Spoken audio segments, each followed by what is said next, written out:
Welcome back to my channel. So இன்றைக்கி நம்ம சேனலில் மசால் வடை ரெசிபி தான் பார்க்க போகிறோம். ஸோ ரம்ஜான் ஸ்டார்ட் ஆகுது. இனி வந்து ஒரு ரெசிபியாக நானும் ஷேர் பண்ணலான்னு இருக்கேன். நீங்கள் சப்ஸ்கிரைப் பண்ணிவிட்டு பாருங்கள், ரொம்பவே யூஸ்ஃபுல்லாக இருக்கும். கடலைப்பருப்பை நல்லா வாஷ் பண்ணிவிட்டு 20 மினிட்ஸ் கிட்ட நீங்கள் ஊற வச்சுக்கலாம். சுடு தண்ணியில் ஊறிச்சுன்னா சீக்கிரமாகவே வந்து ஊறிடும். இந்த டிப்ஸை ஃபாலோ பண்ணிக்கோங்க. ஊற வச்சதுக்கப்புறம் ஒரு 2 பல்ஸ் வந்து மிக்சியில் அரைச்சி எடுத்துக்கலாம்.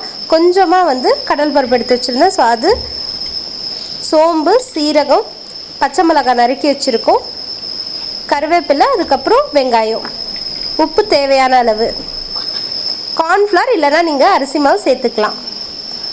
இதை நல்லா கலந்துட்டு ஒரு கடாயில் எண்ணெய் ஊற்றிட்டு குட்டி குட்டியாக வந்து வடை செஞ்சு ஆட் பண்ணிக்கலாம்.